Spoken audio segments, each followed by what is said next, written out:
હવે તમે વિચાર કરો કે તમે નવસારી મહાનગરપાલિકાની અંદર તમારા મેયરને મળવા માટે આવો છો, બીજે માળ સુધી તમારે પગથિયા ચડીને આવવાનું રહેશે. અને બીજું કે જો તમે સિનિયર સિટીઝન છો, જો તમે દિવ્યાંગ છો, જો તમે વિકલાંગ છો, તમારા માટે કોઈ જ ફેસિલિટી નથી.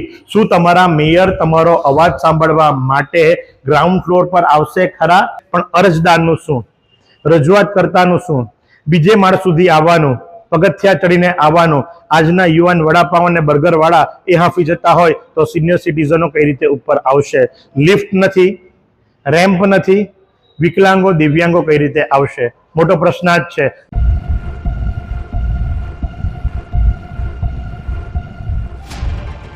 નમસ્કાર દર્શક મિત્રો, આપ નિહાળી રહ્યા છો સાઈ ગ્રુપ મીડિયા હાઉસ દ્વારા સંચાલિત નવસારી લાઈવ અને ઝટપટ ન્યૂઝ. લોકશાહીનો મહાપર્વ એટલે કે સ્થાનિક સ્વરાજ્યની ચૂંટણી પૂર્ણ થઈ ચૂકી, પરિણામો પણ આવી ગયા અને હવે રેસ ચાલી રહી છે મેયર, ડેપ્યુટી મેયર અને ત્યારબાદ અલગ અલગ કમિટીઓના ચેરમેન માટેની. હવે વરરાજા તૈયાર થઈ ચૂક્યા છે, વરરાજા ડિક્લેર થઈ ચૂક્યા છે, પણ એને બેસાડવા માટે ઘોડી તો જોઈએ ને, કાર તો જોઈએ ને, બગી તો જોઈએ ને. નવસારી મહાનગરપાલિકા બન્યું.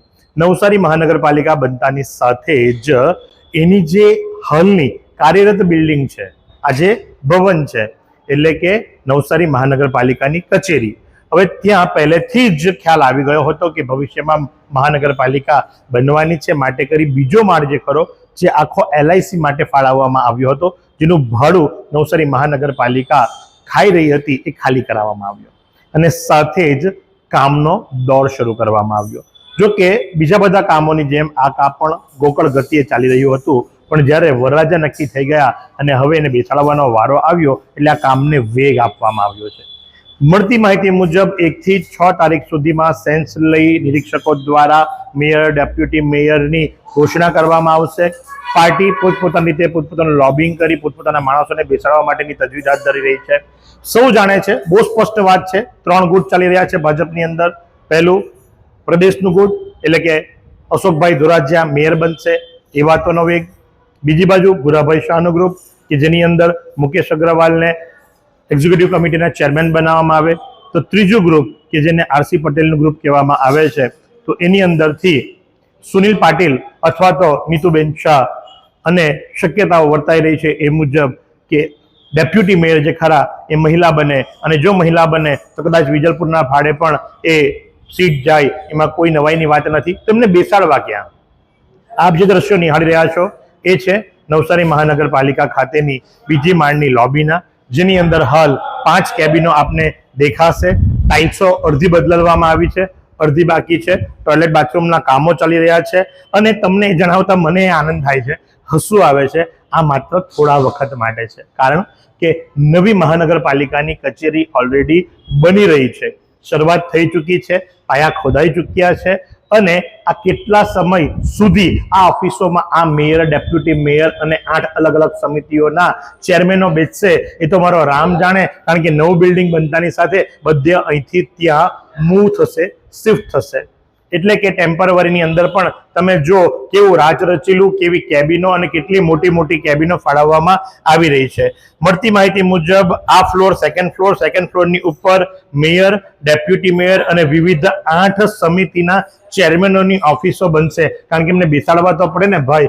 વેઇટિંગ એરિયા બનાવવામાં આવશે, સાથે ટોયલેટ બાથરૂમ જે ખરા એનું પણ રિનોવેશન થઈ રહ્યું છે. ને મને તો એ નથી સમજ પડતી કે હું મારા કેમેરામેનને વિનંતી કરીશ કે અહીં સુધીની ટાઇલ્સો બદલી અને અહીં પછીની ટાઇલ્સો નથી બદલવામાં આવી. એટલે એનું કારણ શું? જો બદલો તો બધી બદલો, નહીં તો કોઈ પણ નહીં બદલો. અને આ બધો ખર્ચો કરવામાં આવી રહ્યો છે, આ ખર્ચો કેટલા વખત સુધી વાપરવામાં આવશે એ પણ મહત્વની વાત છે. કારણ કે આ બિલ્ડિંગ જે ખરું એનું જે એમ કહેવાય કે ભાઈ બોડી સ્ટ્રક્ચર જે ખરું એ 100% સેફ નથી. એટલે કે બિલ્ડિંગ બોડી સ્ટ્રક્ચરની અંદર આનો રિપોર્ટ નેગેટિવ આવ્યો છે.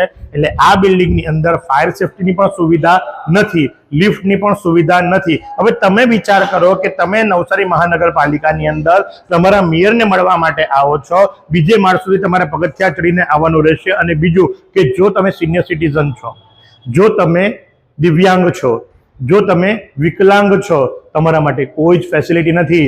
શું તમારા મેયર તમારો અવાજ સાંભળવા માટે ગ્રાઉન્ડ ફ્લોર પર આવશે ખરા? દિવ્યાંગો માટેની સુવિધા શું?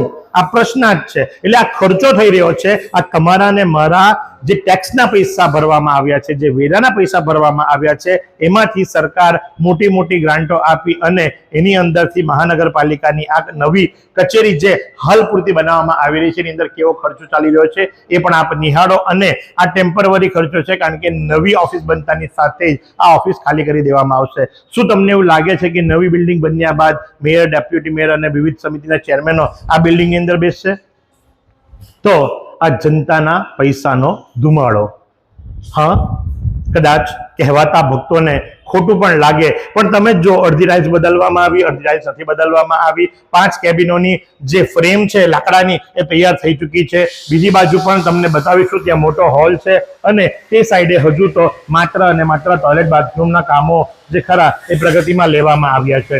15 દિવસની અંદર એમ તો કહેવાય છે કે આ બિલ્ડિંગની અંદર આ જે ચેમ્બરો જે ખરી એને ધમધમતી કરી દેવામાં આવશે. 1 થી 6 તારીખ સુધીમાં સેન્સ લીધા બાદ, નિરીક્ષકોના મંતવ્ય બાદ મેયર, ડેપ્યુટી મેયરની ઘોષણા કરી દેવામાં આવશે.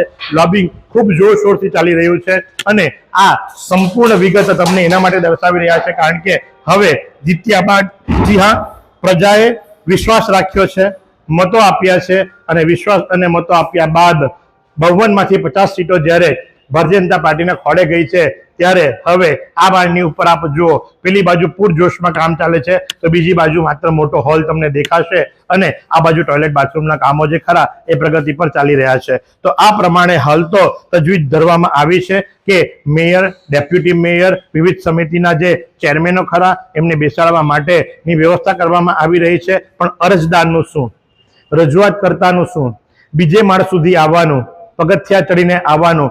આજના યુવાન વડાપાવ અને બર્ગર વાળા એ હાંફી જતા હોય તો સિનિયર સિટીઝનો કઈ રીતે ઉપર આવશે?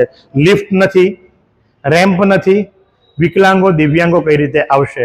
મોટો પ્રશ્ન જ છે. અને શું આ એસીમાં બેઠેલા બાબુઓ નીચે ઉતરશે ખરા? અને વાત અહીંયા પૂર્ણ નથી થતી, હજુ પણ આપણે આગળ તજવીજ ધરવાની કોશિશ કરીશું. હાલ મળતી માહિતી મુજબ અમે અધિકારીની સાથે વાત કરવાનો પ્રયાસ કર્યો, પણ હાલના ડેપ્યુટી કમિશનર જેઓ વસાવા જે ખરા એક વીસીની અંદર વ્યસ્ત છે. વીસી પૂર્ણ થવાની અમે રાહ જોઈ રહ્યા છે અને જો એમને સમય મળશે તો ચોક્કસથી એમની પાસે પણ આપણે માહિતી માંગીશું કે કેટલા રૂપિયાનો ખર્ચો ચાલી રહ્યો છે, કેટલી કેબિનો બનવા જઈ રહી છે અને કોણ કોણ અધિકારીઓ આની અંદર બેસવા જશે, કોની જે જનપ્રતિનિધિઓ જે ખરા, જી હા, જનપ્રતિનિધિઓ જે ખરા, કારણ કે હવે તો મેયર અને ડેપ્યુટી મેયર અને ત્યારબાદ કાઉન્સિલર એટલે તો એમને પગાર પણ મળશે. જી હા, દર મહિને પગાર પણ મળશે અને એ ક્યાં બેસશે એની સંપૂર્ણ માહિતી લેવા માટેની એક તજવીજ હાથ ધરવામાં આવી. કામ પૂરજોશમાં ચાલી રહ્યું છે, ખુરશીઓ દેખાઈ રહી છે, ધૂળ ખાઈ રહી છે અને હવે આ બધી ખુરશીઓની ઉપર નેતાઓ બિરાજમાન થશે ટૂંક સમયની અંદર, અથવા તો આ ધૂળ ખાયેલી ખુરશી પણ કદાચ બદલાઈ જાય, ટેબલો પણ કદાચ બદલાઈ જાય, નવા ટેબલો આવી જાય, એ શક્યતાઓ પણ નકારી શકાય એમ નથી. પણ હાલના તબક્કે તો પૂરજોશની અંદર કામ ચાલી રહ્યું છે. તો આ જ પ્રમાણે પડે અપડેટ આપતા રહીશું. નિહાળતા રહો નવસારી લાઈવ અને ઝટપટ ન્યૂઝ. કેમેરા પર્સન કૃષાંગની સાથે હું મહેશ ભટ્ટ. આ સુંદર સૃષ્ટિને નિહાળવા માટે હજારો લોકો પાસે દ્રષ્ટિ નથી અને એ ત્યારે જ શક્ય બને જ્યારે કોઈ ચક્ષુદાન કરે. તો તમારા સ્વજનો સાથે મળી એક સુનિશ્ચય લઈએ, ચક્ષુદાનને પરિવારની પરંપરા બનાવીએ. Visit Sant Punit Chakshu bank, Rotary eye institute Navsari. Call 7069006329.